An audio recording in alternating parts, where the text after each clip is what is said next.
جب کبھی ممبر سے میں نے یہ دعا پڑھی تو لوگ اپنے اپنے ذاتی تجربات لے کے آتے ہیں، اتنے کہ ایک پوری کتاب یا کتابچہ لکھا جا سکتا۔ اللہم صلی علی فاطمہ و ابیہا و بعلہا و بنیہا۔ حدیث کسا کے الفاظ ذرا تبدیلی کے ساتھ وہاں پر جن الفاظ پر پیش ہے یہاں پہ سے اللہم صلی علی فاطمہ و ابیہا و بعلہا و بنیہا وَالسَّرِّ الْمُسْتَوْدَعِ فِيهَا۔ بس یہ ٹکڑا ہے جس کا تعلق ہمارے زمانے کے امام عادت ما احاط بہ علمہ۔ اللہم صلی علی فاطمہ و ابیہا و بعلہا و بنیہا وَالسَّرِّ الْمُسْتَوْدَعِ فِيهَا عادت ما احاط بہ علمہ۔ اتنا ہی بڑا مسئلہ روزانہ 580 مرتبہ، اور اگر ذرا جان اور آبرو سے کم، لیکن اب انسان کے لیے وہ بھی ایک بڑا مسئلہ، تو کم سے کم 100 مرتبہ۔ دوا کے ڈوز ہوتے ہیں نا، اس حالت میں ایک ٹیبلٹ لینا ہے،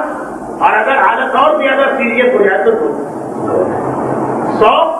اور واقعا بہت بڑی پریشانی ہے تو 580 دوا۔ ہر ایام اعظم پاکستان سے باہر یہ دعا مجھے پڑھنا پڑتی، اس لیے کہ وہاں لوگوں کے مسائل یہاں سے بھی زیادہ عجیب، اور علماء اور ذاکرین میں چھوڑی، ہم جیسے طالب علموں سے بھی ان کو کہیں سال میں 1 مرتبہ ملاقات کا موقع ملتا، لیکن اس وقت جو چند دن میرا کراچی میں قیام رہا، اور جو اس سے باہر بھی میں کہا تو حالات سے آگہی میں نے ضروری سمجھا کہ صاحبان ایمان ان کی جان، مال، اولاد اور ناموس کی حفاظت کے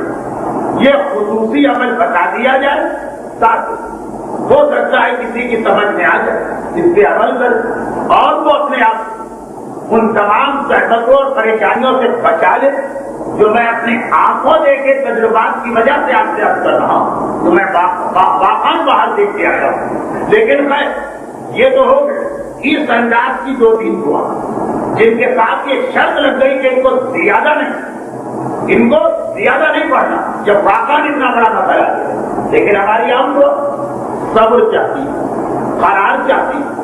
اپنے معاملات اللہ کے حوالے کرنے کے بعد ایک بے فکری اور ایک اطمینان چاہتی ہے ہماری طرف۔ ہم نے معاملہ سپرد کر دیا، وہ ہم سے بہتر جانتا ہے کہ کس وقت ہمارے لیے کیا دعا قبول کی جائے۔ 2500 سال حضرت ابراہیم کی دعا کی قبولیت میں لگا۔